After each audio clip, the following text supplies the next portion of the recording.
Hi there, everyone. Thanks for joining us today. Today we've got Sana here, and we'll be talking about achieving digital transformation amid disruption and some tips to navigate this. My name is Melissa. I'm a marketing specialist here at Encore, and today we have Giovanni here. Well, I'll just let him take it away. Thanks, Melissa. Appreciate the intro and kind of the partnership with Anchor so far. And yeah, thank you for joining. I would say, Melissa said it well. Today, what we'll try to go into is just some critical insights on the impact of disruption in 2020 on businesses today. Obviously, every business was affected in different way. But I think what we established was that digital transformation was a key force, and I think it's established itself as the number one priority for companies.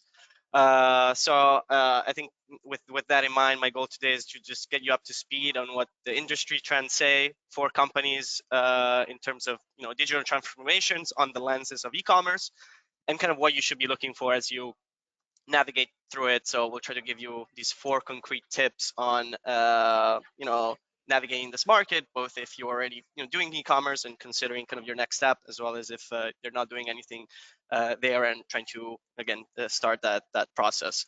But yeah, my name is, just to give a brief introduction, my name is Giovanni.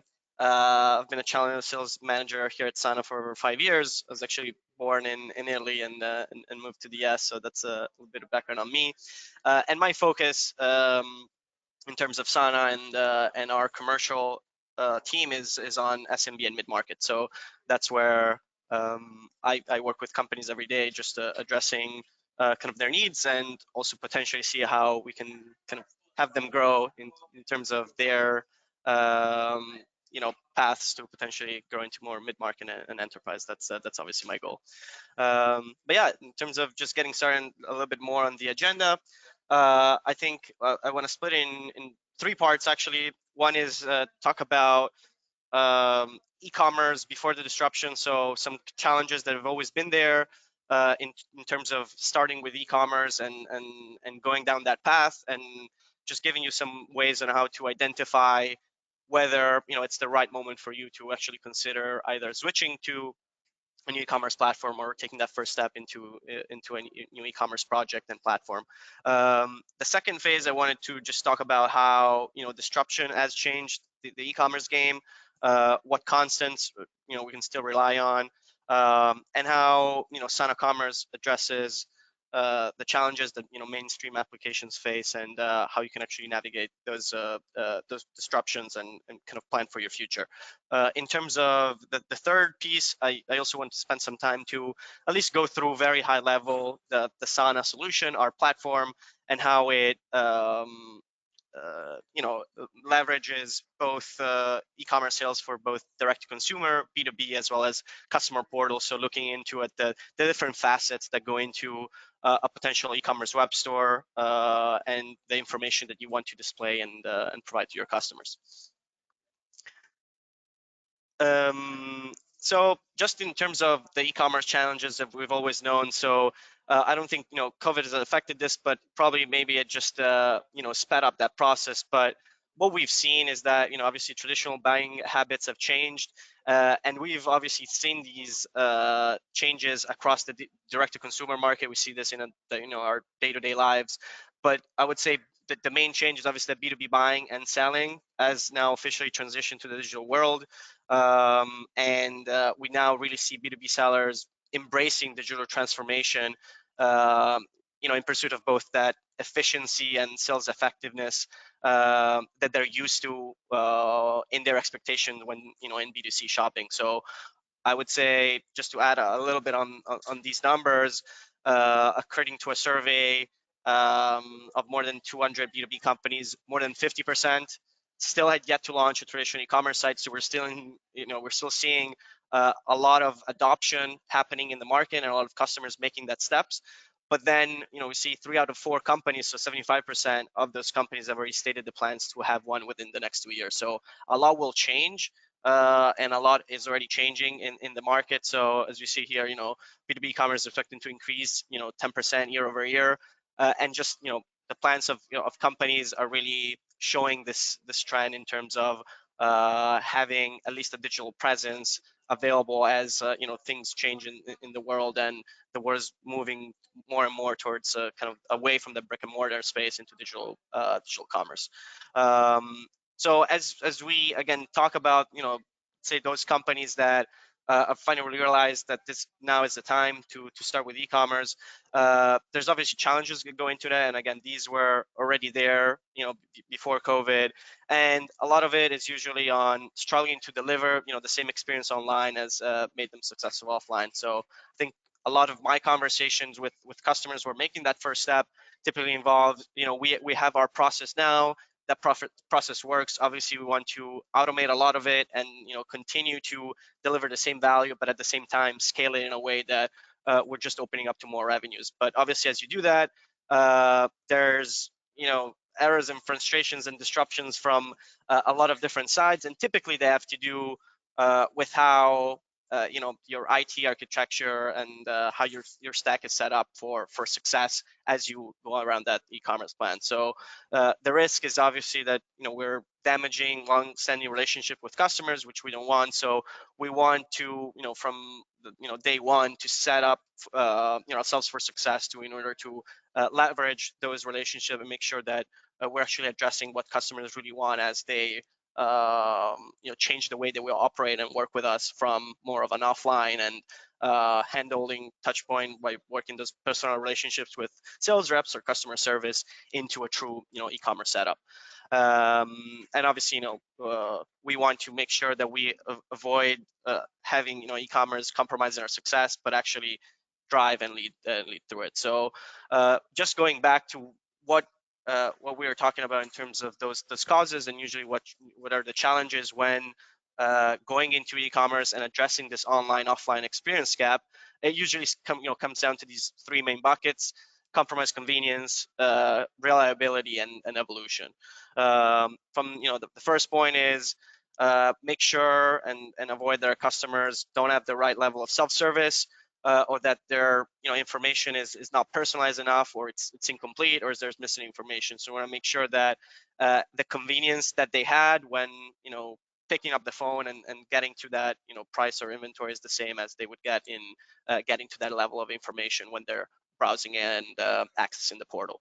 The second one is reliability. So make sure that again, with that in mind, the information that they're seeing across the different buying channels is the same and it's consistent, and that there's no order delivery errors or inaccurate information that are usually caused from siloed systems or in general systems that don't really talk to each other.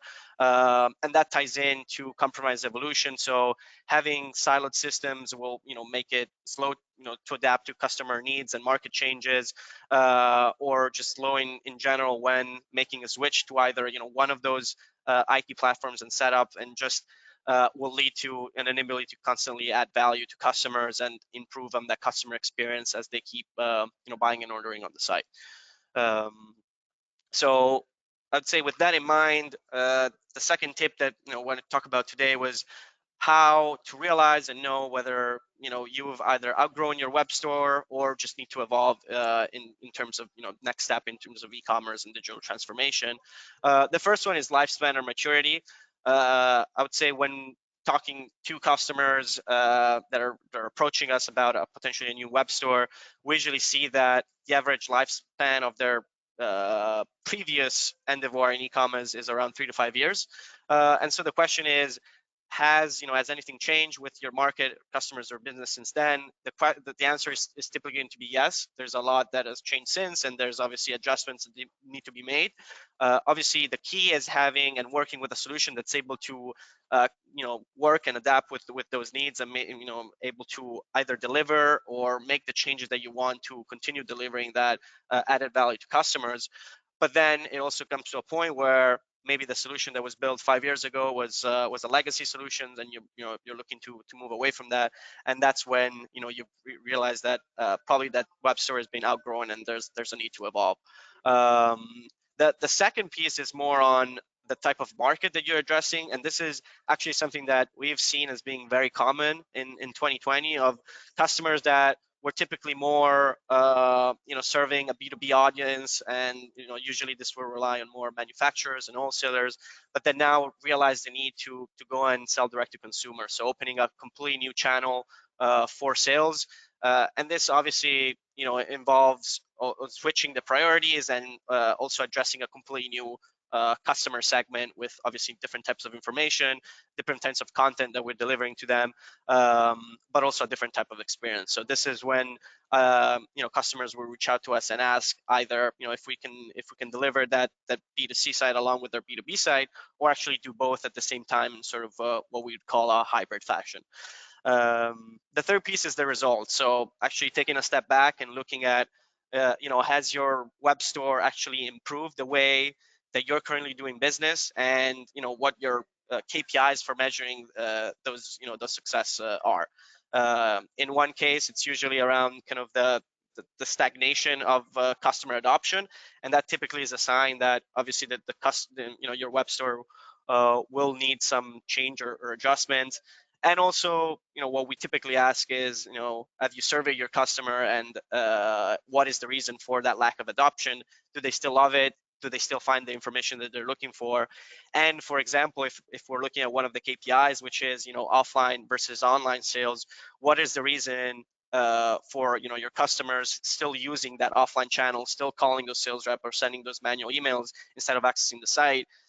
Getting to the bottom of those answers and realizing, well, they're on the web store, they can't find specific level of information, will help you realize what needs to change on your web store, what information you need to add. And that's typically also how you realize what your solution will end up looking like as you think about potentially evolving and moving to a new web store. So now going back to the disruption, or everything that happened last year with COVID. So what are some things that changed, and what hasn't changed? And I think obviously, as we talked at the beginning, adoption to e-commerce channels was something that was already happening. It was something that we're talking about as a e-commerce and B2B e-commerce company. But obviously, we've seen a huge leap in adoption in terms of e-commerce penetration. Again, in those 3 months of 2020, that would have probably equaled 10 years of growth if there wasn't that disruption. So the world is moving towards this. It's just that whatever happened last year just accelerated it to a certain extent. And I would say in general, a lot of what we saw is that a lot of companies that were ready for that change and had invested in e-commerce and in their digital presence obviously thrived, especially at the beginning of the pandemic when a lot of other companies were still struggling. And again, they were able to deliver some value that a lot of other companies weren't able to. So, for example, just having real-time stock availability accessible for the customers in times where global supply chains were disrupted, and a lot of companies didn't know where they would be able to guarantee those stock to customers. I think that was a huge change. The second piece is just as brick and mortars and retail locations closed, how were we still able to deliver that experience to customers? And again, we obviously heard a lot this in the news and in our day-to-day lives as we seen the food and beverage and our daily purchases, but this was obviously happening in B2B, in the B2B world as well. So obviously businesses with an online channel were just positioned better, and they were able to embrace a revenue stream that wasn't dependent on foot traffic. But how they were able to do it was just getting ahead of that change. And so I think the messaging here is just stressing the urgency, because something like this obviously could happen again, and being able to address it obviously is better once those routes are already set into place. And now obviously wanted to switch a little bit on what we saw earlier in terms of those 3 blocks, and look at how Sana addresses those, and how we can actually unlock that e-commerce and ERP integrated e-commerce experience as we go to it. And I think in the first piece, the total customer convenience, the way that we want to make it for our customers is just have a modern and easy to navigate website. that's intuitive and that it allows in a fully omni-channel customer experience where they're able to work across different channels. Again, if may it be B2B or direct to consumer, but also potentially going and working around different marketplaces, but just delivering more. It's just a more convenient purchase than picking up the phone or sending that email. And the second piece, and actually the way that we achieve that convenience, is by making it as reliable as possible in terms of finding that information, that accurate real-time data, or that specific pricing logic, stock and availability. And the way that we do it is, again, tying it to the ERP data and making it so that the data that we use for e-commerce is the same data that's internally in the ERP, and that's all in real time. So guaranteeing a fully reliable one stack solution where the data that someone will see when a customer rep accesses the ERP is the same one as the data that customer sees when they log into the site or when they access their own portal and see their own pricing. And the third piece, which as we talked a little bit about earlier, gets typically a little bit under consider, is the evolution piece. Having a fully ERP integrated solution that can grow and scale with your ERP is obviously key. One key example, especially when talking about the ERP stack that probably the audience here knows more, is obviously for companies that are on more legacy type solutions such as Nav and GP, the ability to know that a solution like Sana is already has ERP integrated touch points in both Nav and GP, but also in Dynamics 365 Business Central. So if you are considering and already planning ahead to in 3 to 5 years upgrading to that D365 BC or FNO stack, know that Sana is scalable enough to be able to enable that digital transformation either way, and be able to still maintain that web store as you continue to grow, potentially adding new brands or business units, and just adding that on top of your current offering, and just guaranteeing in general responsibly designed web stores that keep growing as soon as you also just want to enhance the capabilities either through email marketing or just marketing automation flows that will allow you to just keep scaling and get more customers along the way. So, and kind of summarizing that in terms of either embracing those those constants for success even amid disruption. So things that I would say will never change, and we'll keep working in terms of starting and working around e-commerce, is obviously to meet customers the sky demands. The key piece is obviously just try to survey them and understand how much time they're currently experiencing in either placing an order or finding the information that they need. If you realize that they're spending a lot of time and they could potentially find that information quicker to competitors, that's a great sign to understand, well, we need to start catering for that particular customer segment and just improving the way that we actually service them. And on the flip side, realizing how your internal processes work, in terms of how much time you're currently spending in terms of taking in orders without an online presence, or you may have an e-commerce web store, but that's not used and adopted enough. So that still means that your team is forced to do a lot of these things manually. And going through the list again, I think offering strong user experiences and a great value as customers browse to the site is obviously key. And just I would say staying true to the values and mission of the brand, and keeping kind of that consistent across the different channels that you're selling to. But also, I think the fifth one is also key in terms of just master business agility, and being able to constantly add value as also both the customers' needs change and also what you're providing them does. So I think that's mainly accelerated more, but I would say in short, B2B businesses are largely still facing a lot of the same issues as usually. They're simply just doing it in a more digitally driven world, and realizing that the organization is struggling to maneuver around the complexity and and the true way to become actually future-proof is through a digital transformation across the e-commerce channel. I think is key to embracing again these changes. The last piece is, how can we learn from what happened in 2020, and what are maybe some successes that were actually enabled by these disruptions and some of these changes, and how did our customers navigate the disruption? So I think in this survey, I think we identified 7 key goals that our customers were able to tackle with Sana Commerce as their e-commerce partner. And again, I think we talked a little bit about earlier, but e-commerce is typically not seen just a strategy or product or a solution in itself, but it usually encompasses a lot of different departments within the company, and it's just a key to or a tool to help you evolve in terms of achieving the digital transformation and scaling to the platform that you want to be. So I would say some of these pieces actually show how our customers leverage a Sana truly integrated e-commerce solution to achieve what they wanted. Obviously, a key is just improve customer relationships. Our goal and our mission is to foster long-lasting relationships rather than just simply enabling transactions.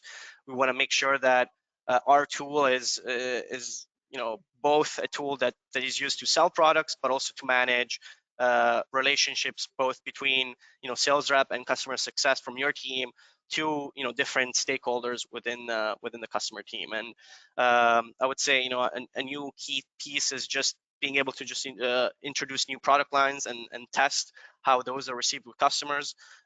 We had one customer who was dealing and selling only B2B in the oil and gas industry, and they quickly pivoted to sell hand sanitizer, obviously in the March and April, where there was a huge global shortage of those items. So obviously quickly changing and adding that to business models is obviously key, and this could happen also in the future. As we go back to the sell direct to consumer and expanding the business model, this is something that I personally experienced a lot in talking to companies last year, and I would see it probably a constant trend that will continue to happen as we move along in the future. And obviously the last piece, and this I think we've experienced it, but our customers are definitely starting to get to it, is embracing global expansion and realizing that you may start with a web store that is addressed and attracting to the North American market. Maybe you're already starting to see how those could affect potentially different customers in the US and Canada, but then others are already starting to notice and starting to think about potentially opening it up to the EU, UK, the Middle East, Australia. So there's definitely ways there where we can help. And again, the power of our ERP integrated solution that we can also leverage kind of those changing frameworks in terms of an ERP stack point. One key point that usually comes up is being able to work and show inventory across different warehouses and being able to leverage that from any location based on where you are. So these are the kind of small things that we do to bring and obviously help in embracing this global expansion as we keep moving forward. As I mentioned, I promised trying to spend some time at least on going through a solution overview of Sana. So let me change and change application. So hopefully you should be able to see my screen with my solution overview. And this is just a small background. Our demo website, which shows Outdora. It's a company that sells plants, bikes, and gardening equipment. The goal here is to show both a open type catalog e-commerce solution, as well as see what happens when we move into more of the B2B space and kind of a logged in environment. But I wanted to just highlight a few things from, again, this side which are key, and then we can already highlight what differentiates Sana's approach and our integrated e-commerce approach to more of the traditional mainstream approach. So I would say one piece here that you'll see is you'll see a catalog show up at the top of the page. That's a common piece that accommodates a lot of Sana Commerce web stores. The main goal here is that we're tying the information that we're publishing to customers about our team, our company, our solution to the catalog. So we can use Sana both as an enabler for that marketing content or that corporate level information we want to display to customers, but also immediately tie that to a product catalog where customers can look up products and see your product offering. So that's the first thing you see here. Is again, as I start typing here in the product search, I can see that there's a dynamic search to my catalog back in the ERP. The types of products that you want to show here is actually determined by you, and it's actually done within the ERP stack. So in terms of the level that Sana handles and works with the information, the key and core information such as product information, SKU level data, pricing, inventory, that's all directly coming from the ERP. So we're not handling that separately. So at the end of the day, that means that you're working with one database rather than two, and no need to replicate and duplicate a lot of that information as you go along. But again, just wanted to give you an example. As I click through on one of the product categories, you'll see that we can leverage and showcase a lot of different product subgroups. And again, these can be set up just by looking at the product hierarchy in the ERP. So that's something that we can do, as well as showcasing some additional products and product subgroups as we drill through the website. One thing that is also noticeable here is that you can see these search and navigation filters. These are actually the attributes that are coming straight from the ERP. So we're not again duplicating that information. The color, the depth, the species, this is actually attributes that were set up in the products that we're just leveraging to enable our customers to find the products that they're looking for. One additional note that I wanted to say is that the front end architecture Sana is built on is React. It's the kind of the latest and greatest in terms of front end technology, same as used by kind of the LinkedIn's and Gmails of the world. And these allows us to pre-cache and preload a lot of the information, which makes the site as dynamic and flexible as possible, and super quick and reactive to the expectations of a customer's experience as they browse through their journey. So there's no waiting for products to load. There's no reaching the end of a catalog page and clicking between 1, 2, 3, 4, 5. So they're still on the same page, and this is obviously huge for e-commerce conversion, getting them to actually come in and place products on the cart, but also just adoption in general, because there's no risk that a customer can spend hours just getting to the site that they're looking for.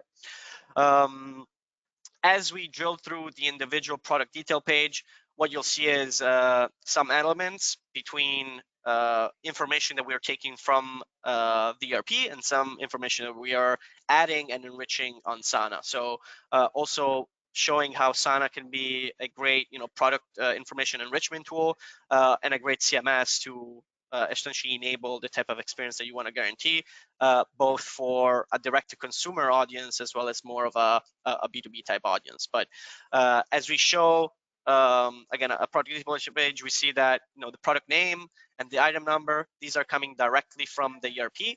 Same as the pricing. As we notice here, we're still not logged in, so we have the ability to either showcase a list item price for the general public. We can see they're exposing some level of volume discounts. So if I were to add 5 products to the cart, I would see that there's a particular level of discounts associated, and this is all dynamic, calculated, leveraging both any pricing logic that was maybe applied in the ERP or directly in Sana. But then as I go back to the product page, I can see again price, stock availability. I can see in stock or out of stock immediately, and I can potentially work with variants if I have them set up in the ERP. Typically, if we're working with an ERP such as Nav or Business Central or AX, would be able to leverage these in terms of not working with 5 or 6 different SKUs, but having one main SKUs and then leveraging the variants part for that. Sana, again, because of our ERP integrated level, we can also reach the units of measure. So things like pieces, boxes, packs, we're able to uncover. And as you can see here, if I move it to a box, I'll see that that also impacts dynamically the availability as well as the price. So everything's dynamic. As I drill down in the product detail page, I'm sure you've noticed the video banner that shows up. This is actually something that we have set up inside the Sana CMS and what we call the admin panel. So as we talk about products and the information that we display, we have certain information that's fixed and that's usually going to be relevant for all customers. But then for each individual product detail page, you are free and flexible to add any type of content that you think would make that buying experience better for the customer. So in this case, we've added a product banner and it's exposing a video link from YouTube. But potentially here we could add a banner that exposes a certain promotion, so actually leading them to order more products, maybe doing some cross-sell and upsell. And for example here we can also see that mix and match going on. So if you're buying the leaf orchid, we're also recommending you to get the lilies and the tulips and the different type of orchids. So cross-sell and upsell is actually also driven from the ERP. We're leveraging either the related items or tab in whatever ERP you're using or recommended. So we can use those ERP tables to power how we do cross-sell and upsell. But also another use case that's typically very common is potentially if a given product is not available, we can either showcase a lead time for that product, or even say if that product isn't available, you should check our recommended products that you might be able to order instead if you don't want to wait for that given lead time. And as we drill down to the rest of the product detail page, we see things like descriptions, specifications.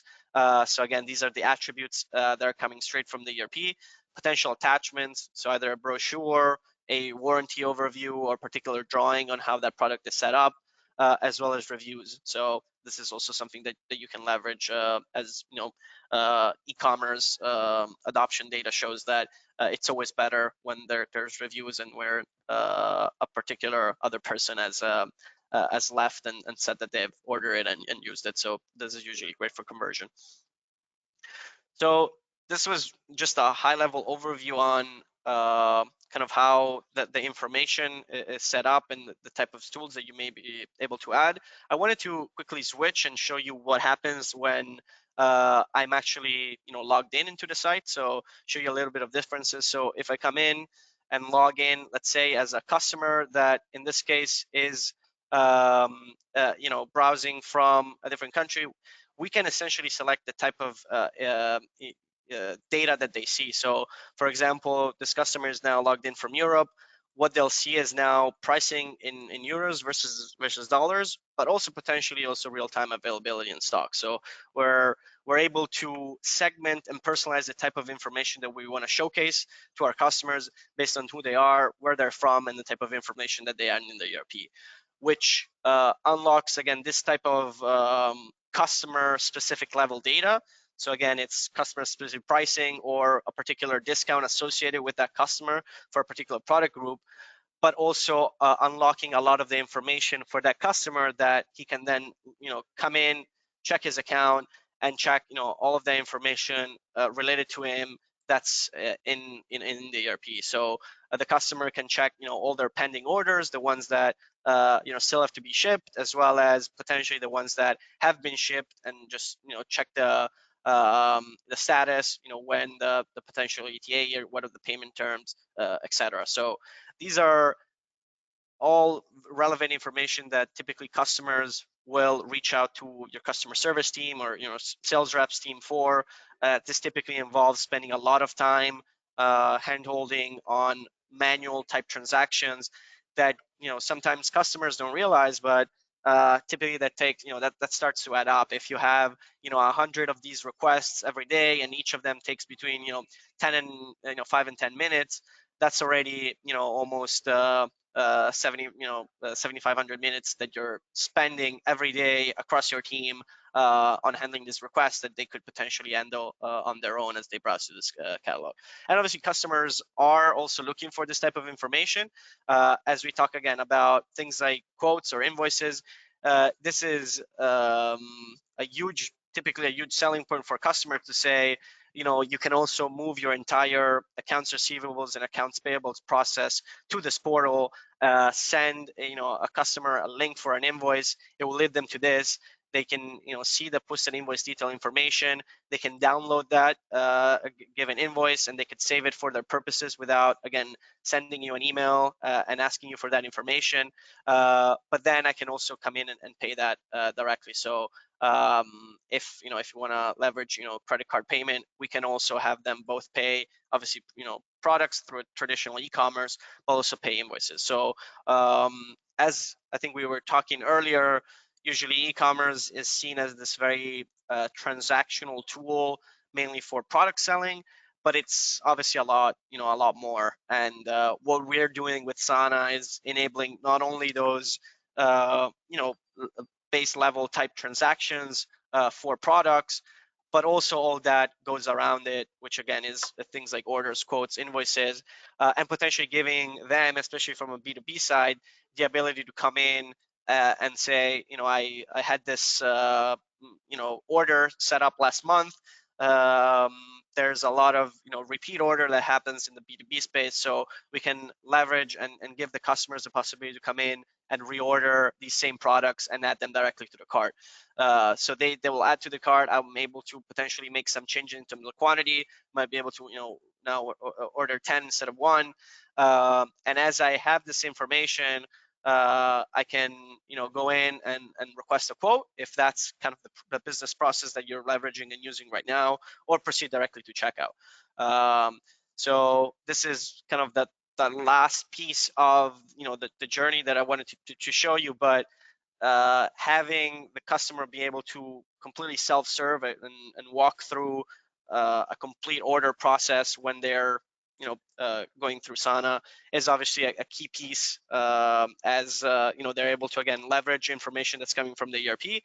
For example, a common request is, well, we have different shipping or billing addresses associated to our account in the ERP. We can leverage those similarly as to leveraging different shipping or delivery methods. Sana integrates out of the box in FedEx, UPS, and then USPS, so we can leverage those systems and those rates. Same way, we can be pretty flexible in terms of the type of payment that they look to have. We can have them pay an account and leverage, not 30, not 60 terms, and have them, pay the invoice later, or if the preference is to have them pay right away with a credit card. We have a credit card PSP provider that we've now productized, leveraging Adyen. So that's now been productized into Sana Pay, or we can leverage 20 plus credit card merchants that we can leverage for credit card payment. So the goal again is maximizing the type of information that we're showing to customers, but also delivering the journey that allows them to place orders and find the right information that's as easy as possible. Even showcasing where we've added the discounts, and showing where that logic comes from, and typically again that would be in the ERP. Lastly, some additional pieces, we can have them select the reference number, some comments in terms of how to handle the shipment, as well as a requested delivery date. So just again, in ensuring that this information is probably stored. And as I, as a customer proceed to payment, again, I needed to select an address. As we proceed and finalize this order, what you'll see now is that this order has now been created in the ERP, and this is actually, it's been written back to ERP, and this has already been written back into Sana, showing the information around that sales order, with the sales order number that's coming from the ERP, as well as status, shipping methods. So this information is now both accessible for either the sales rep or a customer service that needs to process it internally, both from your internal side as well as on the external side. The customer can then come in, download this order, and send it or forward it to their accounts payable team if this was paid on terms, for example. So there's a lot that we can do to again enhance that experience as we talk more again B2B type transactions and B2B type relationships. just to touch on a couple of other notes. One is, we can enable return orders. So I know there are some companies that do returns, others that don't, but the ones that do realize that they're spending usually a lot of time handling returns, because this is typically all done manually. Someone needs to call in or send in a form. What we can do in Sana is have them create the return request right in Sana, either tie it to a potential quote or invoice, or potentially to a product saying, I ordered the Falco 2, it was actually damaged, or didn't fit the description. I can potentially file an attachment and showing how that product actually looks like if it's damaged, and I can just complete the request, and this will create a return request inside the ERP directly. So I can also put some potential reasons for returning, and these can be again set up in the ERP and synced and integrated into Sana. But this is just one way that we can save a lot of time for our customers, just by enabling these more customer service types requests rather than true e-commerce. The last piece is around credit and credit notes. What we can do is, for example, for customers that maybe are above their credit limit and have a lot of outstanding invoices, as they log in, we can potentially shop a banner saying, please go and take care of your open invoices before being able to place a new order. And this is something that we potentially as it show the multi-language, so the ability to kind of work around different languages here. But as again, they're potentially above their credit limit, we can even stop them from placing an order and have a notification appear in the shopping cart. So this level of personalization can go even deeper, and I wanted to give you a quick example of how that looked as I now change the experience and log in as another buyer, and I want you to, before doing it, I want you to picture potentially the levers to which you might be currently segmenting your customers, either based on some types of tiers. Some customers have, gold, silver, or bronze like customers related to the level of relationship that they have or the type of discounting that they have. But typically, you might also have it related to maybe product groups that you sell. So again, maybe in the case of Outdora, and tying it to this example, we might have customers that are only interested in plants, and others that maybe are more prone to buying the bike. So I want to give you a small example of how it would look like if I was a bike dealer and was accessing Sana. This is the type of experience that we can show them. So as they log in, we can completely change dynamically the type of experience that they see as they log in. And as you can see, we've stripped out entirely the rest of the catalog of Outdora that's not relevant to Stefan, because again, he's a bike dealer and he's only interested in the bikes catalog, the e-bikes and the outdoor and urban bikes. And again, this could happen the same way for someone who's just interested in plants and is not really interested in buying the bikes. So this level of both customer and catalog segmentation is done through Sana by both leveraging ERP segmentation, so leveraging things like customer segments and customer assortments, but also in Sana and potentially even displaying different catalogs and having these banners and segmented based on who is actually logging in the customer. So I wanted to give you this example, as I think it could be leveraged in a lot of different ways by different customers. So I thought this would be at least interesting to showcase in this setting. As we talk about the different experiences that we have in Sana, I mentioned there were three. So one is the more B2C experience, which no one being logged in. The other one is the B2B. The third one that I just wanted to quickly touch on, as sometimes this might be a huge proposition, something that customers are really interested in, is potentially giving sales reps access to Sana and having them and enabling them to place orders right within Sana by representing a customer, let's say. So if I logged in as a sales rep, I can then come in, hit represent customer, choose the type of customer that I want to either place an order for or kind of check pricing or status. So if I go in, if I go back to my previous customer, Frank, I can see that, for example, he has 4 products in the cart. So if, let's say, they also call me and say that they're having issues processing or finishing that order, I can give them a hand and do that for them. But I can also, then come in, if they ask, what's my price for the Shimano bikes, or how many of his stocks, I can also do that by logging in on their behalf and potentially even place an order for them.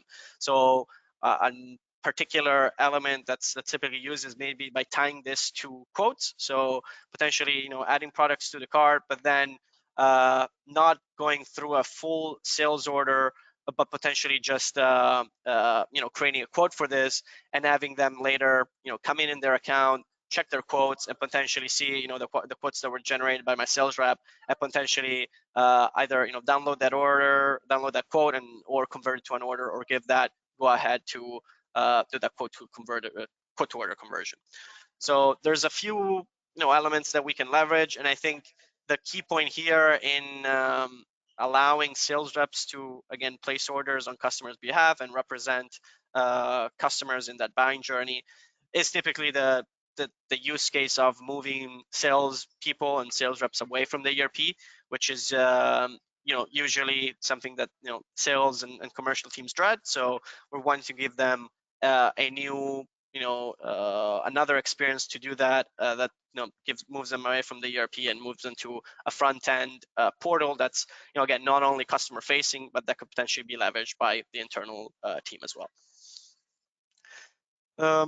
I have a couple of minutes left. I also wanted to save some time for questions, but maybe I wanted to just show you a couple of use cases here and there to show you the breadth of the content elements that Sana has.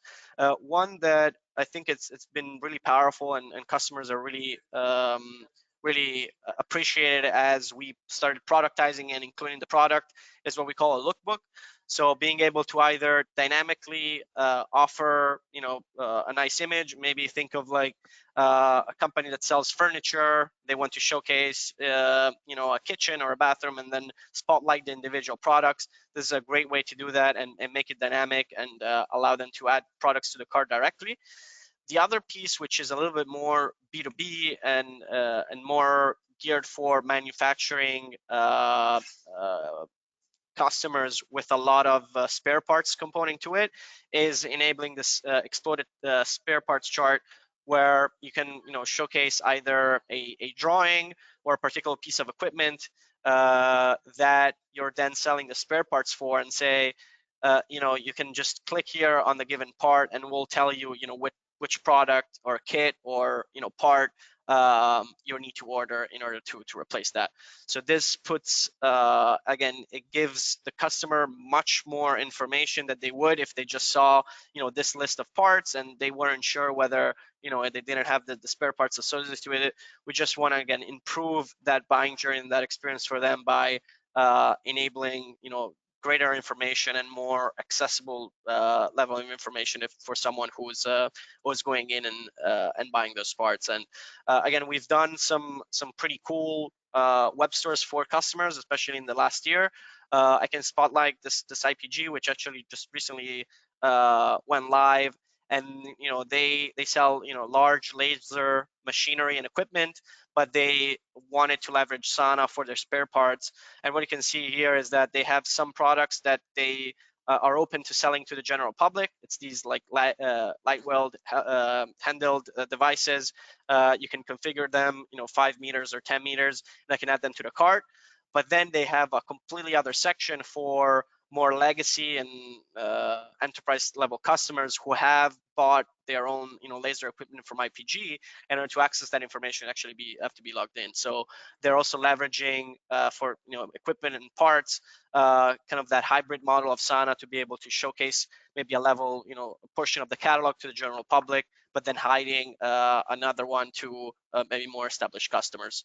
And what they've done here is, again, they've added a component to it where they can see, after logging in, you can see your own equipment and then order the spare parts associated to that. So that obviously makes that buying journey and customer experience a lot better.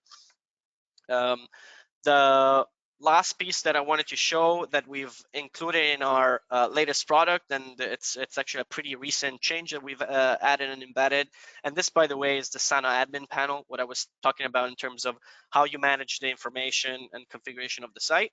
But we've also included a full suite around insights and reporting that's been very well received in terms of just giving the information that you need to succeed as, again, either you're moving to e-commerce or measuring the success of it. So in this case, I can, for example, filter immediately by orders that were offline versus orders that were online, and I can technically see, where they stack, how they're matched, which type of products or customers are, being ordered more online versus offline, and I can also make that comparison either, per region, per industry, product group, so I can really learn the insights of how is my e-commerce website adopted, how can we improve on it, and how can we potentially give access to our customer to this information. One actually thing that I usually like to show is, for example, I can showcase how products are typically ordered by a sales rep or account manager. So I can technically see that Barbara's customers are ordering online a lot more than Matthew's. So there's maybe some learnings that we can leverage and use to see what Matthew could potentially do to allow his customers to order more online. And maybe the insight that we get is because and again, maybe here it's to navigate around things like product, is to see a given product, maybe the outdoor furniture is missing a key piece of information the customers need, so that's the reason why they call in and they typically do this order offline. But I just wanted to show and go through a little bit of this because again, it touches not only key web metrics, but also components that tie into both Google Analytics and Clickstream Analytics. So percentage of customers that have adopted the store, but also how do we optimize the experience for those customers? How many page views does it take for a SKU to get ordered, or how many sessions to an order do we have? And again, we're using and leveraging information not only from, again, a web-based point of view, but again, also an ERP standpoint. So we can, because of our integration into the ERP, we can see, how and if, certain products were ordered offline versus online, and also leverage that information to our customers. So it doesn't need to, have come from the online channel, but we can actually combine those two data points and make conclusion around it to see how we can, improve and keep growing kind of our e-commerce presence. So I felt like that was good to show. The last maybe element that I wanted to show is, again, going back to what I was speaking earlier about the customer service element and leveraging just Sana for potentially online portal. This is something that we're seeing customers starting to do more and more, just leveraging Sana for kind of that online portal experience and the 24/7 self-service. This is our customer Partech, and they've actually decided to, again, split those two parts. They have an e-commerce component to their site where someone can come in, check the products, and potentially place an order. But then they have a completely separate, the self-service portal that they leverage for things like order statuses, open offers, invoices, and the opportunity to request and order new items. So they've set it up as kind of a separate instance, and you can either, if you're already an account, you can log in, but also you can leverage this information for new customers. And again, I just wanted to kind of give the audience here kind of the different breadth, because again, there's obviously different types of companies, different types of products, but these are, give you some ideas of how our customers have leveraged Sana over time. And maybe going back to my my final piece here, and let me go back to our overview, just in terms of summarizing kind of 4 tips, as again we've walked through both kind of what we're seeing in the industry in terms of navigating the disruption and going into e-commerce and what our customers have done. I would say number 1, again, understand the causes of online offline experience gap and how to mitigate them. I think just getting ahead of it and understanding some of the challenges in going offline and how you can again adjust them from the get-go, typically by having as less of a siloed approach as possible and more of kind of only one single set approach. The second piece is just when and understanding how you've outgrown your web store and need to evolve. Or again, if you're not even doing e-commerce at all, understanding that, especially on the B2B side, there's still, again, a large chunk that still haven't gone down that path. It's, again, 1 in 2 companies still haven't. But then there's also the understanding that a lot of companies are considering and realizing the need to go down that route, and that's going to continue, right? And that's both in terms of new e-commerce projects, but also as the e-commerce market becomes more and more mature in terms of the B2B space and its adoption. You can obviously see how and quickly it is to outgrow this web store and continue to have it scale and evolve, which it also leads to the question of whether, again, a legacy type of approach is typically not as beneficial as maybe a fully SaaS model where you keep getting value out of your solution, automatic upgrades, and so on and so forth. The third one is just understanding and stressing the urgency around digitization and agility around your company, and again, making the pitch internally to find a common path for e-commerce that encompasses different departments. It's an IT project, but it's also a marketing project. It's also a customer service project and a sales project. So coming together and realizing the urgency in terms of a corporate unified digital transformation strategy rather than just a siloed IT only, marketing only, and customer service only, and vice versa.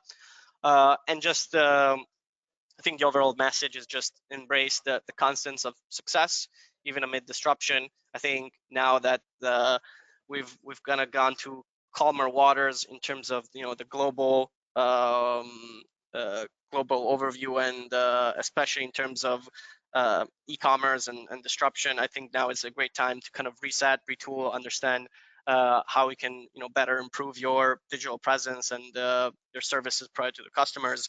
And I also, again, I just wanted to stress the importance of serving your customers, realizing how they're currently, how they like to do business, and for example, try to avoid risks such as a competitor going down the e-commerce route and making it a lot easier for your customers. So kind of a more reactive need to adapt rather than more proactive. So hopefully this was helpful. I again wanted to thank you for joining. I think we have 5 minutes left, so if there's any questions, please either send them in the chat, or I don't know if you can speak them out loud. If not, you have my information here on the slide. Feel free to call me. That's my number, and feel free to send me an email if you have any additional interest, any questions to your particular use case, and how potentially Sana could be a fit. And I think what I've tried to also to show and talk about today is how we have met the needs of a variety of different customers with very different needs. So there's probably going to be a scenario where we have already heard of or that we've seen. So feel free to reach out if that's the case. So yeah, again, thanks for joining. And I don't know, Melissa, if you see any questions on the board or have any thoughts and final thoughts as we. Yeah, thanks so much, Giovanni. So I don't see any questions coming in here, but absolutely please reach out to us or to Giovanni if you have any questions. Just want to let everyone know we did record this today, and we'll be sending that out to you, everyone. And thanks everyone for joining us. I think we can say good afternoon now. Thank you, Melissa, and appreciate your help and support in the partnership, and look forward to kind of next steps and conversations with anyone who's attended or will see this session in the future. Great, thank you. Thank you.